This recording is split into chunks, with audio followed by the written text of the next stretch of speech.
Hello friends, welcome back to my YouTube channel.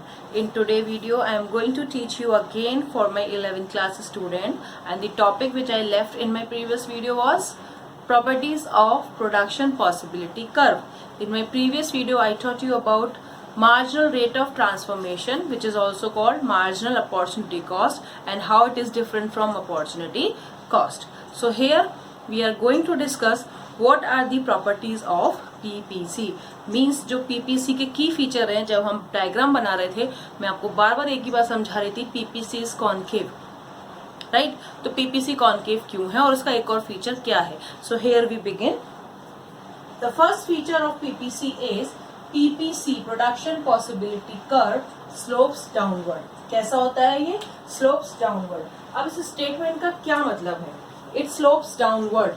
Slopes downward means it is saying कि somewhere जो curve है वो movement जा रहा है ऊपर से नीचे, यानी कि डाउनवर्ड स्लोपिंग क्या कहता है? ऊपर से नीचे.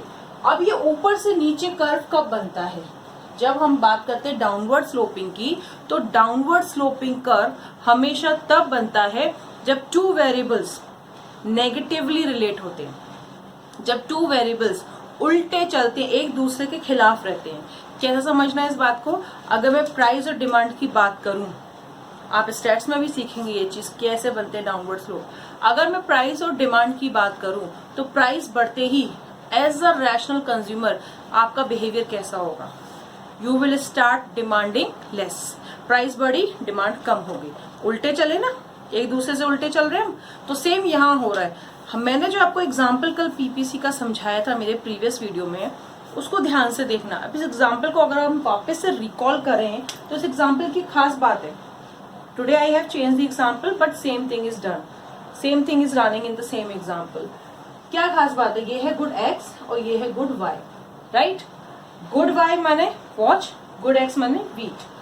अब एक चीज फोकस करें तो एवरी टाइम जब हम गुड एक्स की यूनिट बढ़ा रहे हैं तो इसकी यूनिट को हम घटा रहे हैं. Means one is increasing, another is decreasing.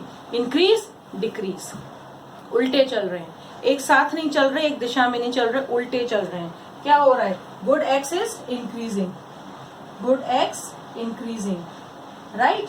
On the same hand good Y is decreasing, right? तो ये दो चीजें हो रही हैं, एक तो बढ़ रहा है और एक घट रहा है, एक बढ़ रहा है और एक घट रहा है, ये दोनों उल्टी दिशा में चल रहे हैं.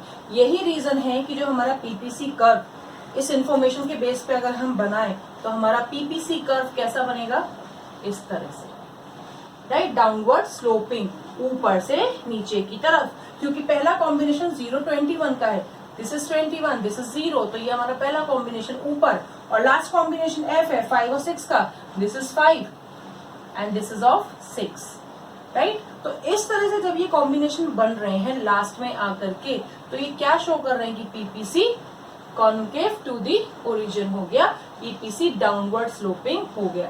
अब डाउनवर्ड स्लोपिंग के साथ एक चीज और लगती है, that it is moving from left to right. इसका मतलब क्या? अब ध्यान से देखना मेरे डायरेक्शन. ये कर्व है, ये हमारे एक्सिस थे, X axis and Y axis. अब PPC डाउनवर्ड स्लोपिंग तो है, बट साथ में ये स्लोप जो हो रहा है वो फ्रॉम लेफ्ट टू राइट हो रहा है. Understand it. ये आपका left side, this is your right side, right? तो यहां से लेफ्ट से स्टार्ट हुआ from the upward and moving to downward to the right side. यानी कि जब यहाँ स्टार्ट हुआ तो लेफ्ट में था, बट जैसे ही जाके डाउनवर्ड नीचे मत मैच हुआ, एक्स एक्सिस से मिक्स हुआ, तो ये कहाँ चला गया? Rightward. तो लेफ्ट से राइट, लेफ्ट से राइट की तरफ ये मूव कर गया, left to right and downward sloping. So this is how PPC first feature is implemented here. What is the first feature? It slopes downward from left to right. Left से right की तरफ downward sloping, ऊपर से नीचे की तरफ जा रहा है. क्यों जा रहा है? क्योंकि दो वेरिएबल्स नेगेटिवली रिलेटेड हैं. One is increasing, one is decreasing. For this reason, it is sloping downward. Are you getting this point? All right. Moving to the next point. The next point is says that PPC is concave. ये तो मैंने आपको बार बार बताया PPC concave है, और मैंने अपने previous video में भी एक्सप्लेन किया why it is concave. PPC concave क्यों है? क्या रीजन है इसके कॉन्केव होने का? बहुत सिंपल सा रीजन है, हमने डिस्कस किया एमआरटी। एमआरटी जो क्या होता है, delta Y upon delta X, loss of Y upon gain of X, which goes on increasing. Look at our MRT, क्या हो रहा है यहाँ एमआरटी को अगर हम ध्यान दें, एमआरटी निकालें तो क्या हो रहा है, फर्स्ट पे नील, सेकंड पे 1 sacrifice for 1, 2 sacrifice for 1, 3 sacrifice for 1, 4 sacrifice for 1 and 5 sacrifice for 1. So every additional combination, जैसे जैसे इकोनॉमी कॉम्बिनेशन में चेंज करती जा रही है, हम क्या कर रहे हैं, we are sacrificing more and more and more and more of one good to gain only one additional unit of another good. यानी एक गुड को हम बार बार और ज्यादा से ज्यादा सेक्रीफाइस करते जा रहे हैं दूसरी को एक एक यूनिट गेन करने के लिए। इसके पीछे रीजन क्या था, हमारे जो रिसोर्स गिवन है, कांस्टेंट हैं, वो इक्वली एफिशिएंट नहीं होते हैं। इसी कारण जब हम यहाँ से रिसोर्स निकाल के, गुड एक्स से रिसोर्स निकाल के गुड वाई में लगाते हैं, वॉट से निकाल के वीट में लगाते हैं, तो रिसोर्सेज उतना अच्छा प्रोडक्शन नहीं दे पाते। इसलिए पहली ट्रायल में हमने 1 निकाला तो 1 आउटपुट, 2 निकाल की कोशिश करी तब भी 1 आउटपुट, फिर 3 निकाला फिर भी 1 आउटपुट, फिर 4 निकाला फिर भी 1 ही आउटपुट। यानी हर प्रैक्टिस में हमारे रिसोर्सेज का ट्रांसफॉर्मेशन हम बढ़ा रहे हैं। रीजन क्योंकि वो एफिशिएंट नहीं है, वो हमें प्रोडक्शन कराना है, तो प्रोडक्शन कराने के लिए उन्हीं रिसोर्सेज से हम ट्रांसफॉर्म कर रहे हैं, तो उनकी एफिशिएंसी उतनी इक्वल नहीं है, उतनी कैपेबिलिटी उनमें नहीं है कि वो सेम लेवल पे यहाँ भी प्रोडक्शन करें। यही कारण है कि इसकी यूनिट तो डाउन होती जा रही है और इसकी यूनिट बढ़ भी रही है, तो एक ही एक बढ़ रही है। तो मार्जिनल रेट ऑफ ट्रांसफॉर्मेशन क्या हो रहा है, marginal rate of transformation is increasing. हम यहाँ पे लिख देते हैं increasing marginal rate of transformation. ये लॉ लगने की वजह से, ये इम्प्लीमेंट होने की वजह से इसकी शेप कैसी हो गई, कॉनकेव। इसका फीचर भी मैंने आपको कल बताया था, कैसा बना था ट्राइंगल, हर पॉइंट पर बढ़ता ही जाता है ट्राइंगल, यानी delta Y is increasing and delta X is on same rate. तो इस तरह से बढ़ता जा रहा है। For this reason the shape of PPC become concave. तो जब आपसे पूछा जाए why is PPC concave, what you will answer, it is concave because of law of increasing MRT. और ये हमेशा ऐसा ही रहेगा क्योंकि एमआरटी हमेशा हमारे लॉ के अकॉर्डिंग बढ़ता हुआ होता है। कई बार क्वेश्चन आता है, can PPC be convex, can PPC be straight line? yes, it can be convex, it can be straight line, but when MRT is fluctuating, क्योंकि यहाँ तो इंक्रीजिंग है, मेन फंडामेंटल लॉ यही है कि इंक्रीजिंग है। बट अगर किसी केस में MRT डिक्रीजिंग हो गया या MRT कांस्टेंट हो गया, तो पीपीसी हमारा कैसा बनेगा, कैसा बनेगा PPC, convex and straight line. कैसे बनता है ये मैं आपको बता देती हूँ।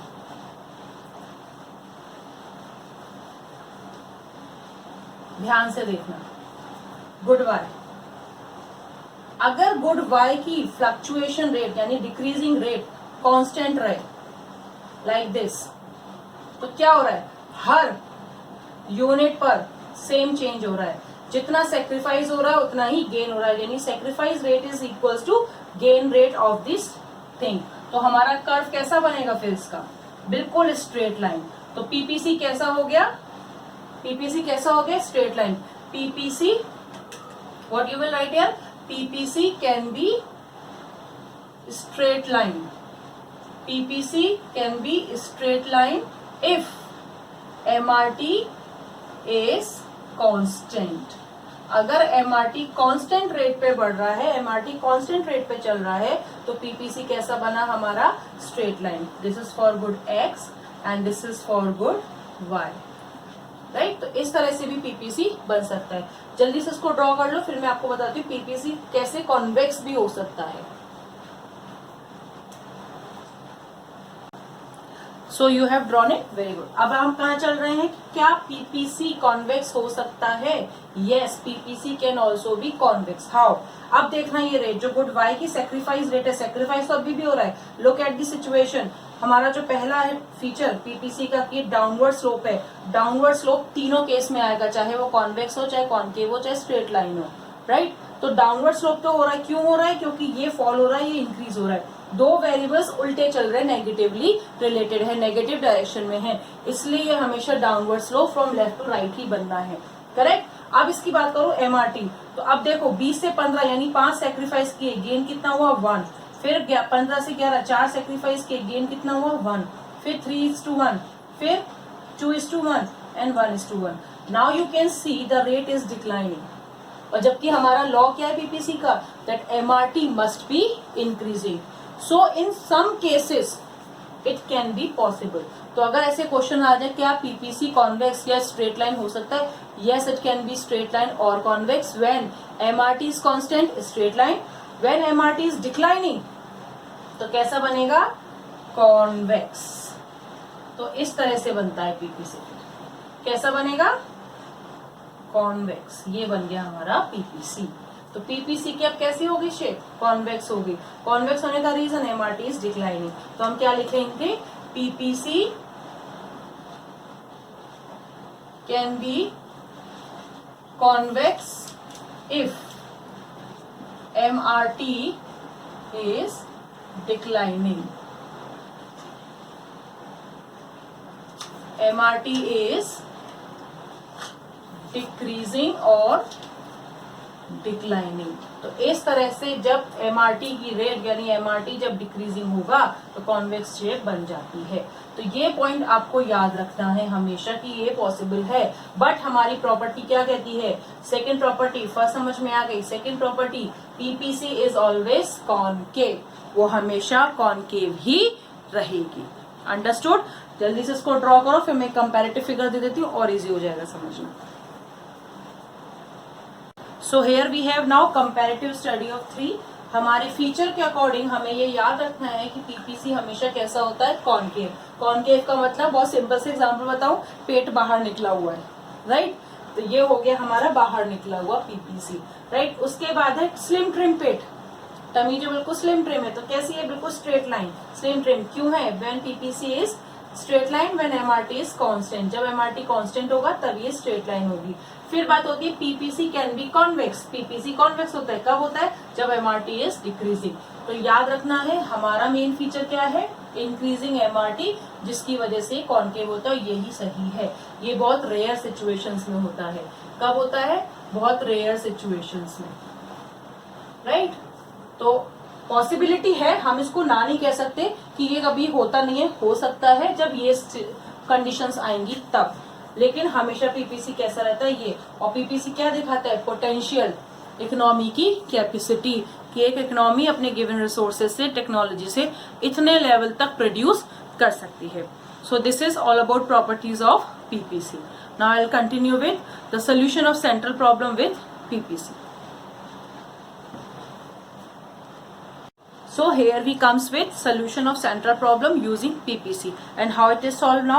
So our first problem related to central problem, and what was the central problem is, central problem was related to allocation of resources. Central problem क्या है, allocation of resources. रिसोर्सेज का एलोकेशन करना हो, रिसोर्सेज को allocate करने में हमें 3 problem face करनी पड़ रही थी। What to produce, in what to produce the problem was what good and the quantity, यानी 2 प्रॉब्लम के साथ डील कर रहे थे। अब सपोज मैं पीपीसी की बात करूं तो ये पीपीसी इस प्रॉब्लम को बहुत इजीली सॉल्व करता है। कैसे, if consumer, if economy is producing on B point, अगर इकोनॉमी बी पॉइंट पे प्रोड्यूस कर रही है, ऑपरेट कर रही है, इकोनॉमी में प्रोडक्शन चल रहा है इकोनॉमी में, using factors, using resources and technology for 2 goods, 2 goods हमने लिए, consumer goods and capital good. तो डिसीजन क्या लिया गया कि 2 गुड प्रोड्यूस करनी है, तो पहली problem solve what to produce, यानी क्या गुड प्रोड्यूस करनी है, कैपिटल और कंज्यूमर दोनों करनी है। अब इसी के साथ सेकंड क्वेश्चन है व्हाट क्वांटिटी, अगर एक इकोनॉमी बी पे वो चल रही है तो वो क्या कर रही है, 14 quantity of y plus 1 quantity of x, तो कितना कर रही है, 14 of y and 1 quantity of x।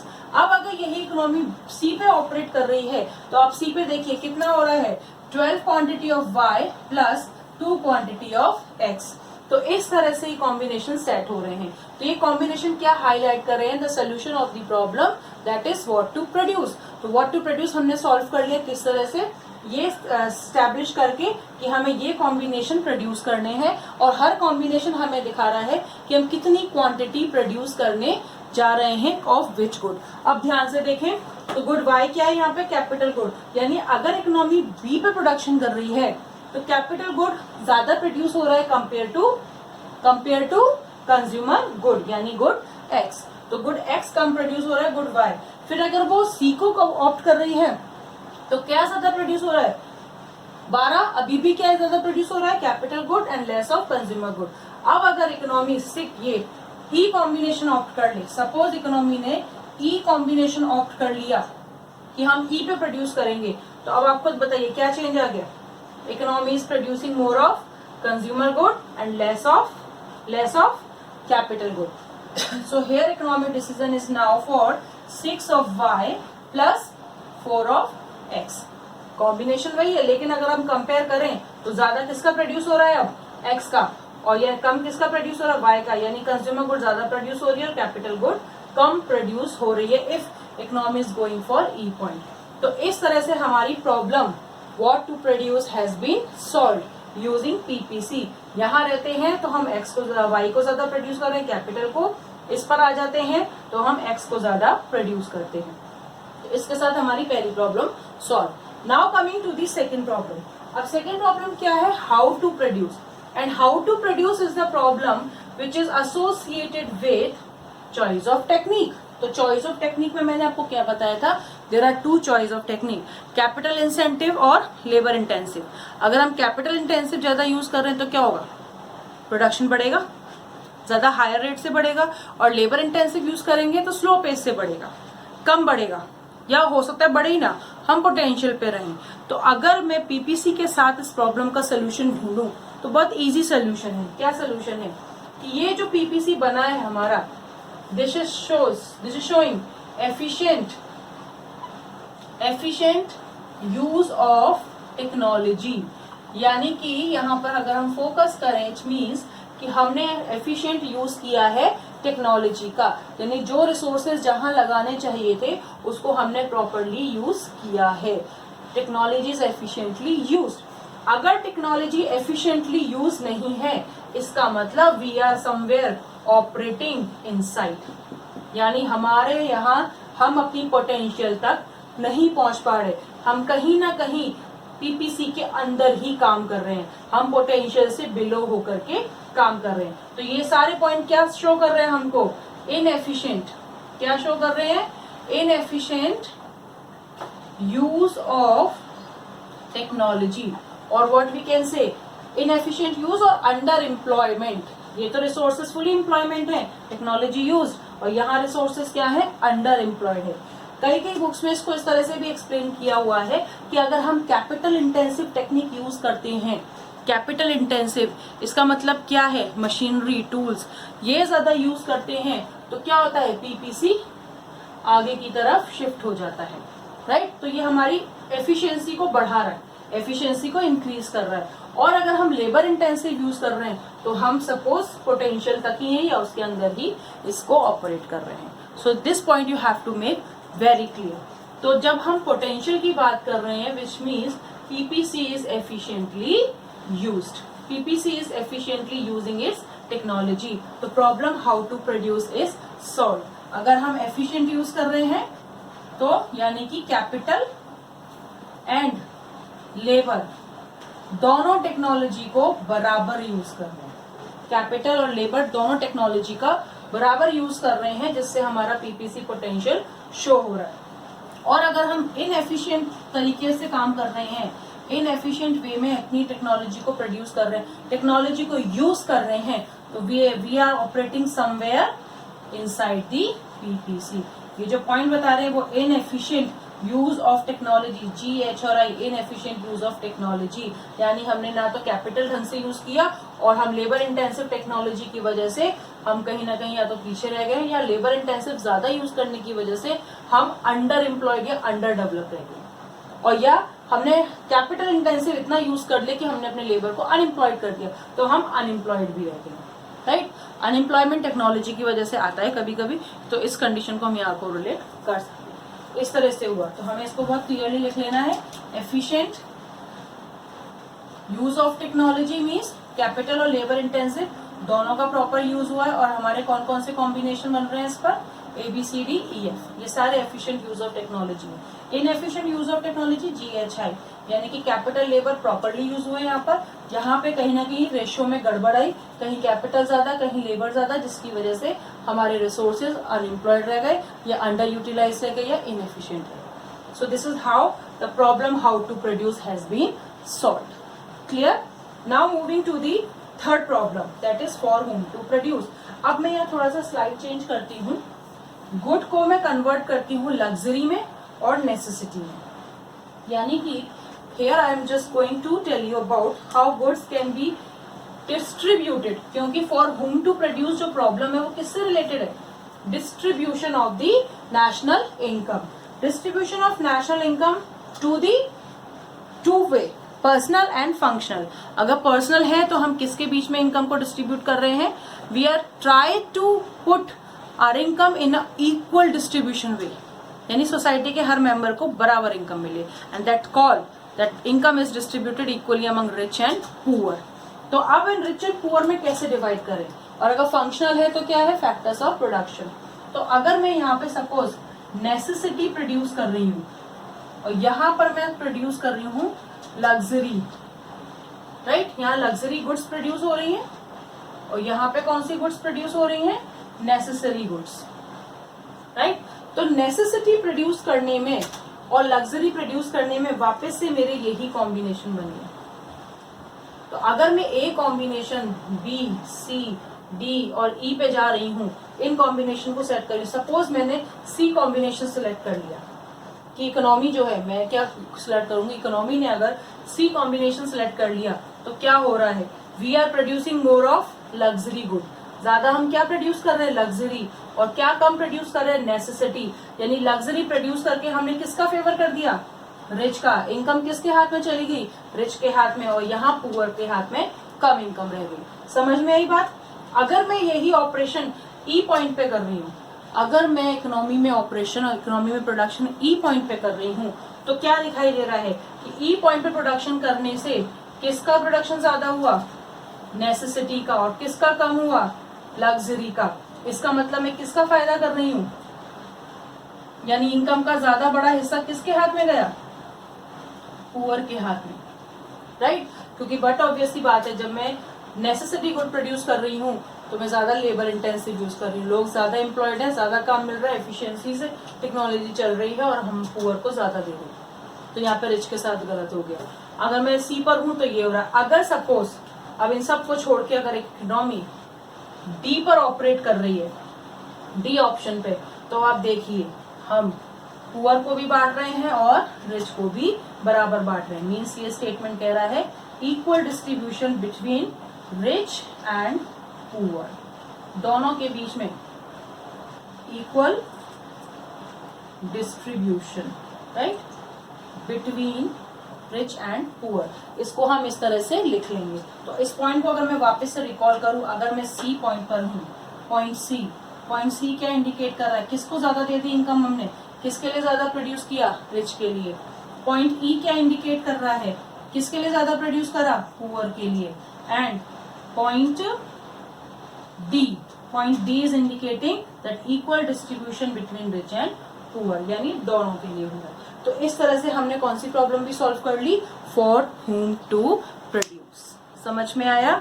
So again recalling it, what to produce based on the combination economy is opting for the production of two goods, दो ही goods है, हमारा assumption है, using given resources and technology, because of which we can decide what to produce. दो good हमने produce करनी है, necessity, luxury, quantity produce based on the combination which for which an economy is going for. Clear? फिर problem थी how to produce. अगर हम कोई technology को यूज कर रहे हैं, कैपिटल इंटेंसिव टेक्नोलॉजी लगा रहे हैं, तो पीपीसी बढ़ भी सकता है, और अगर हम लेबर इंटेंसिव यूज कर रहे हैं तो रिमेन उसी पोटेंशियल पे ही रह सकता है, या उससे बिलो यानी अंडर एम्प्लॉयड होके भी हमारा पोटेंशियल लेवल लो हो सकता है, राइट। तो ये उससे आ सकता है। और दूसरा, अगर हम सिर्फ पीपीसी की बात करें, क्योंकि पीपीसी को बढ़ा नहीं रहे अभी हम, सिर्फ पीपीसी की बात करें, तो PPC indicates efficient use of technology and given resources. Fully employed, efficiently employed, potential is tackle, यानी हम पूरी कैपेसिटी से काम कर रहे हैं, फुली एम्प्लॉयड, राइट. और अगर हम somewhere inside the PPC operate कर रहे हैं, यानी हम अंदर कहीं काम कर रहे हैं, इसका मतलब मेरे रिसोर्सेस, टेक्नोलॉजी प्रॉपरली यूज नहीं हुई. इन सारे कॉम्बिनेशन में क्या हो रहा है, कैपिटल और लेबर इंटेंसिव टेक्नोलॉजी हमने बिल्कुल अच्छे से यूज करी है, बट यहाँ पे हमने इनएफिशिएंटली उन्हें यूज किया, यानी दोनों का कॉम्बिनेशन रेशियो हमने प्रॉपर सेट नहीं किया, जिसकी वजह से इनएफिशिएंट यूज हो गया और हम रिमेन इनसाइड पीपीसी हो गया. क्लियर. अब फॉर होम टू प्रोड्यूस कैसे सॉल्व हुई, रिच एंड पुअर के बेसिस पे. अगर मैं सी कॉम्बिनेशन प्रोड्यूस करी तो फायदा किसका कर रही हूँ मैं, रिच का, जिसको मैंने रेड पेन से हाईलाइट किया है. अगर मैं पुअर का फायदा कर रही हूं तो मैं कौन सा कॉम्बिनेशन ऑप्ट कर रही हूँ, ई, जिसकी वजह से पुअर के लिए ज्यादा जा रहा है, यानी सी ऑप्शन ऑप्ट करने से रिच को इनकम ज्यादा मिल रही है और ई ऑप्शन ऑप्ट करने से पुअर को इनकम ज्यादा मिलेगी. करेक्ट. और अगर मैं डी ऑप्शन ऑप्ट कर लूं तो क्या हो रहा है, दोनों को ही बराबर इनकम डिस्ट्रीब्यूट हो जाती है. And this is the main target of an economy, equal distribution of income. So in this way we have solved the central problem using PPC. You just draw the diagram and draw the combination, you will understand it well. और इससे related कोई और problem आ रही हो तो आप मुझे comment box में बोलें ताकि मैं उसको सॉल्व कर सकूं. Alright, so you just write down.